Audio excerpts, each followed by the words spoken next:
다가오는 경기 침체 바닥은 어디인가? 보게 되면 우방 미국 뒤통수 푸틴 손잡다 경기 침체 공포 확산해가지고 유가 급등 인플레 경기 침체가 압박되고 있다. 세계적인 오펙 플러스라는 데에서 미국 바이든이 직접 방문해가지고 좀 이렇게 해주면 안 되겠니? 라고 한 거를 응 싫은데 하고 정면으로 반박을 한 거죠. 그래서 지금 올라가고 있는 금리가 사실은 물가가 금리보다 더 많이 가고 있기 때문에 그 물가를 강제로 낮추려고 하는 건데, 그 물가에서 최대 첫 번째가 바로 예, 원유죠. 원유를 정제해서 휘발유, 뭐 경유, 그리고 가스, 그리고 이걸로 공장이 돌아가는 기본 단가라는 게 생기거든요. 이게 올라가는데 어떻게 제품 가격을 안 올릴 수가 있어요? 그죠? 그래서 이게 오르고 하다 보니, 그러면 돈의 가치를 높여서 물가보다 더 높여서 돈 없는 서민이라든가 중소기업 먼저 다 무너뜨린 다음에 살 사람이 없게끔 만들어 가지고 강제로 조정을 하려고 하는 게 금리 인상이었거든요. 근데 여기 이 금리 인상이 명분이 되려면 어렵겠지만 이렇게 해야 나중에 고통을 더 줄일 수 있다라는 명분인데, 그걸 정면으로 반박한 게 얘네들이에요. 오펙 플러스. 아니야, 더 줄일 거야. 더 줄여가지고 미국과 완전히 선을 그어버린 거죠. 그래서 앞으로 금리가 내년 초면은 멈출 걸로 봤는데, 얘네가 요렇게 움직이잖아요. 오펙 감산 방침에 유가 치솟아 해가지고 만드는 양을 줄여요. 공급은 그대로인데, 그죠? 공급의 양을 줄이면 수요는 그대로인데, 그럼 어떻게 된다? 제품의 원가가 올라간다. 우리가 지금 뭘 쓰든 간에 1,000원이면 쓸 수 있었던 게 1,100원이 된다. 10%가 오른다. 근데 그게 너무 많이 오르니까 금리를 올려가지고 그거를 어떻게든지 2%대로 줄이려고 한 건데 안 된다. 그러면은 아마 FOMC나 미국 연준에서 하다 안 될 거 아닙니까? 제품을 만들 수 있는 기본 원가가 올라가는데 그 원가를 쥐고 있는 애들이 이 오펙 플러스라는 애들이거든요. 얘네가 해서 안 되니까 그 다음에 어떻게 된다? 원래 2%로 하려고 했는데, 이거 사실 우리가 살아온 방식하고 좀 안 맞는 것 같아. 기본 물가를 4% 정도로 하자. 그래서 지금 8%니까 한 4%까지 내려오면 금리 그만 올릴게. 이런 식으로 쇼부 보려고 할 것 같아요. 제 생각에는. 도저히 2%로 맞출 수가 없는 상황이잖아요. 이 유가라는 게 계속 떨어져가지고 뭐 배럴달 뭐 60달러니 얼마니 해가지고 기본 원가가 떨어지면 제품 가격이 떨어지고 뭐 하면서 이제 어느 정도 인플레이션도 잡고 경기 침체는 오겠지만 뭔가 이렇게 진정됐을 때 다시 부양책을 써가지고 뭔가 힘을 밀어넣으려고 했던 건데, 예전에는 얘네 이 그 오펙 플러스 애들이 미국에서 이렇게 하자고 하면 거의 다 따라줬거든요. 우리가 지금 쓰고 있는 이 달러라는 것도 얘네들이 그 물건을 그 대금 결제할 때 다른 나라들을 다 자국 통화로 하고 싶은데 못 하는 이유가 신용이 안 되니까. 근데 미국은 그 달러로 신용으로 물건을 사고 팔고 할 수 있게끔 도와준 거거든요. 근데 이게 바뀌었어요, 지금. 지금 세계 흐름이 바뀌고 있는 거예요, 지금. 우리가 그 중에 하나가 이제 중국이 될 수 있겠죠. 위안화라는 거. 그리고 위안화는 사실 이게 공산 체제여 가지고 너무 이게 금융 시장이 취약하다고 합니다. 비공개적이어 가지고. 아무튼 그런 취약점이 있어 가지고 당장은 안 바뀔 것 같은데, 미국이 지금 어찌 됐든 달러의 그 힘을 굉장히 실어주고 있는데, 예전에 도와줬던 애들이 지금 잘 안 도와준다. 그래서 이게 생각했던 것보다 잘 안 될 것 같다. 그 여파가 이런 식으로 아마 나타날 거다. 에어컨도 벽혀나 내년 50% 폭등 전기료 법이야. 에너지 요금 폭탄 현실화, 유연탄, LNG 등 가격 폭등으로 요금 결정 지표 기준 연료비가 2배 이상 오른대요. 기후 환경료 등 추가된 부담이 더 커진대요. 그러면 어떻게 된다? 기업에서 물건을 가동하는 가장 기본이 전기잖아요. 전기 안 쓰는 기업이 있습니까? 근데 그 단가가 올라요. 그럼 그거를 어떻게 하겠습니까? 제품의 원가를 올리겠죠. 그 제품이 원가가 올라가야 기업이 운영이 되니까. 인건비는 맨 마지막에 올라가는 거고 그 전에는 제품 단가가 다 올라가는 거예요. 근데 요거는 이제 아주 극소수만 얘기 드린 겁니다. 전기만 얘기 드린 건데 실제로 우리가 뭐 닭을 먹든 소를 먹든 돼지를 먹든 야채를 먹든 쌀을 먹든 이 모든 과정에 필요한 게 바로 기름입니다.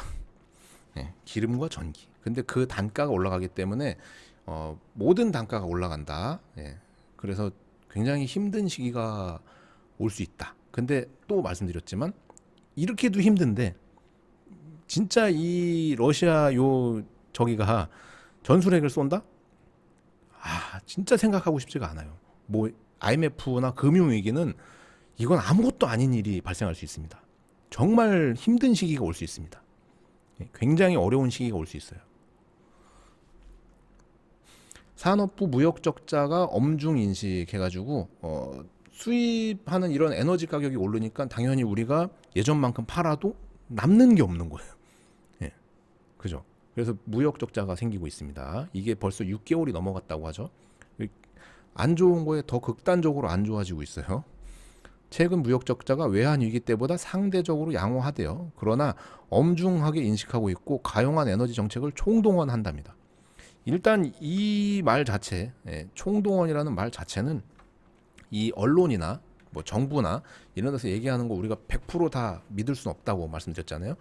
IMF가 터졌을 때도 전날까지 괜찮다고 했던 게 언론이고 정부니까. 그리고 그 다음 날 바로 IMF입니다. 이제 우리는 부도 났습니다라고 한 거니까. 그러니까 다 믿을 수는 없지만 우리는 우리 나름대로 해석을 해야 되는데 이대로 계속 가면은 외환 보유고는 당연히 바닥이 날 거고요. 왜냐하면 우리가 지금 저금해 놓은 돈을 계속 꺼내 쓰고 있는 거잖아요. 새로 저축을 하고 있는 게 아니라 기존 저금을 계속 꺼내 쓰고 있는 거라서 언젠간 바닥이 날 건데 말씀드렸다시피 이 러시아 이 또라이들이 진짜 거기다가 뭘 쐈다? 생각하고 싶지가 않다. 그지만 정말로 꾼들 있죠, 꾼들. 인생에 다시 없는 기회로 삼으실 분들이 생겨날 수 있겠죠. 왜냐면 지금 제가 이렇게 얘기를 하고는 있지만 안 좋잖아요. 모두가 겁먹고 모두가 다 안 좋은 상황이거든요. 근데 그 중에서 정말 다르게 생각하시는 분들이 생겨납니다. 과감하게 뭔가를 행동으로 옮기시는 분들이 결국 그 모든 상황이 끝나고 다시 부양책이 나왔을 때 어마어마한 부를 축적하시는 일이 반복되죠. 새로운 부자가 나오는.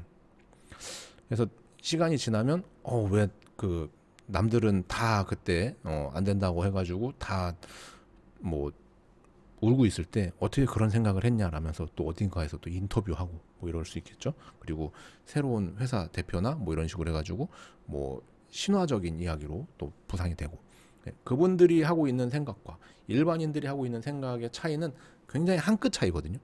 이 기사들을 놓고 보면 앞으로는 계속 안 좋아지고 힘들다라는 내용인데 그분들은 거기서 희망을 보니까 그래서 우리는 부정 플러스 부정이 아니라 부정 플러스 긍정을 보자라고 말씀드린 게 그래 나만 힘든 건 아니지. 그리고 나보다 더 힘든 사람도 있지. 그리고 모두가 힘든데 그럼 이 상태에서 나는 뭘 할 수 있을까만 고민하시면 돼요. 난 부정을 할 건가 긍정을 할 건가. 그리고 긍정을 만약에 택했다면 이제는 타이밍만 보고 있겠죠. 경제의 빨간불 눈덩이 무역 적자의 8월 경상수지가 마이너스 30.5억 달러. 세계 금융위기였던 2008년 8월 마이너스 38억 4,500만 달러가 마지막으로 한국 경제에 그만큼 빨간불이 들어왔다는 의미다 해가지고 역시나 안 좋은 얘기가 나왔죠. 이 와중에 원희룡 집값 어디까지 떨어져야 한다고 일률적으로 말하기는 어렵지만 현재 너무 높다. 주택가격 하향 안정세 상당 기간 유지돼야 한다라고 말씀을 하고 계세요. 요렇게 이제 주택 가격이라는 게 이렇게 움직인다고 말씀드렸잖아요. 요렇게. 결국은 우상향을 그릴 수밖에 없다. 이거는 화폐가 아무리 금리를 올리고 뭘 하고 해도 결국은 한 3, 40년 전에 있었던 만 원과 지금의 만 원의 가치는 천지 차이다. 우리가 버스값, 택시값, 뭐 모든 게 다 오르는 이유는 그만큼 화폐가 쓸모가 없다는 얘기니까. 다만 지금은 그 화폐의 쓸모를 조금 더 높이려고 금리를 올리고 있는 건데 그 금리마저도 영원히 올라가진 않더라. 어쨌든 인양반이 정부에서 두 손 놓고 있겠대요. 예. 어쨌든 요게 올라간 거를 한동안 이렇게 떨어지는 거를 그냥 지켜보겠다라고 얘기를 하고 있습니다. 그러니까는 앞으로 우리는 관여하지 않을 거야, 시장에 맡겨 놓을 거야라고는 하는데 실질적으로 말씀드렸다시피 지금 집값에서 지금 한 30% 떨어졌잖아요. 지금 집값에서 10% 이상 더 떨어지면 은행은 어떻게 할 건지를 봐야 되고 그 와중에 주택을 분양하는 회사가 있을까? 그러면은 이거는 이렇게 떨어지는 거는 정부에서 한 건 없어요. 그죠? 정부에서 한 건 없잖아. 세계적인 흐름이니까. 그리고 나중에 이게 좋아질 때는 어떻게 또 대응할 건지. 그래서 오히려 지금 주택 가격이 이렇게 떨어지고 있잖아요. 그러면은 이게 완만하게 떨어지길 바란다면 중간에 매트리스를 계속 깔아줘야 되거든요. 충격을 흡수해 줄 수 있는 매트리스를. 근데 이 매트리스 역할도 안 하겠다라면은 이걸 뚝 떨어뜨리겠다는 얘기인데 이렇게 됐을 때는 굉장한 사회적인 혼란이 온다. 특히나 은행 쪽에서 문제가 굉장히 많이 커지게 될 거다. 은행이 부도나면 어떡할 거냐? 옛날처럼 외환위기 때처럼 그 은행 팔아먹을 거냐? 누구 좋으라고? 그리고 이게 또 뭐 그렇게 할지는 모르겠지만 이 계속 국가 그 재산들 있죠. 국가의 재산을 민간한테 팔려고 할 거거든요. 민간한테 그건 안 했으면 좋겠어요. 민간한테 팔고 국가가 세로 들어가고 임차인으로 들어가고 이런 거 안 했으면 좋겠습니다.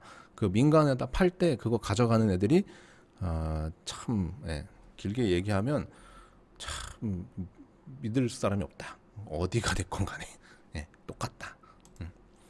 좀 잘했으면 좋겠다.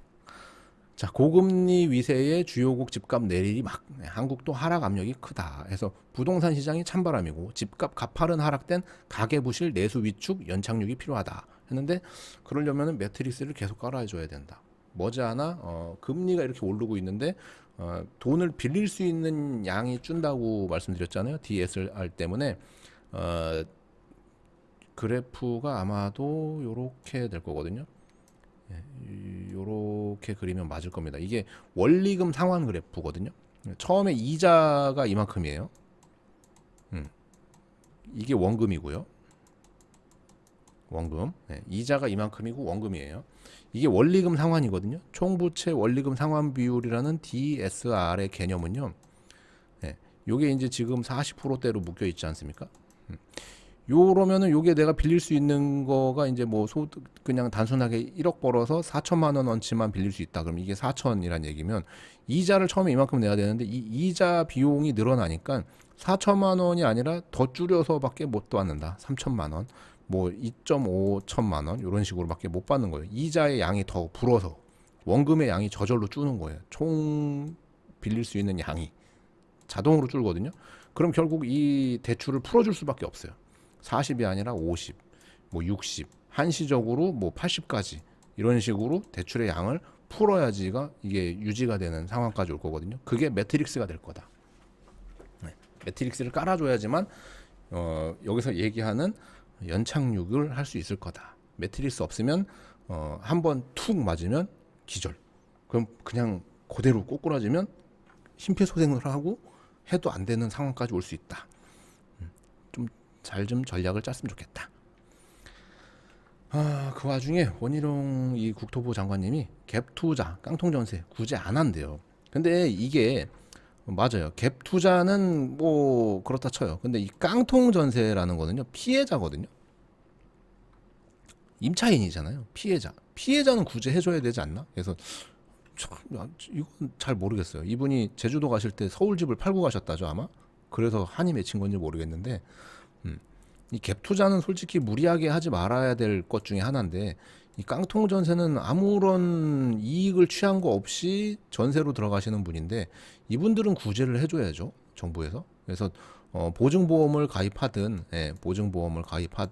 또는 뭐 여러 가지 이제 구제 수단들을 동원해 가지고 요 분들은 지켜줘야 된다고 저는 생각합니다. 물론 투자에 대한 책임은 이 투자하신 분들이 책임져야 되고 이 전세를 살고 계신 분들은 구제를 해줘야 된다고 저는 생각을 해요. 그래서 현재 이러한 정책의 방향이 대부분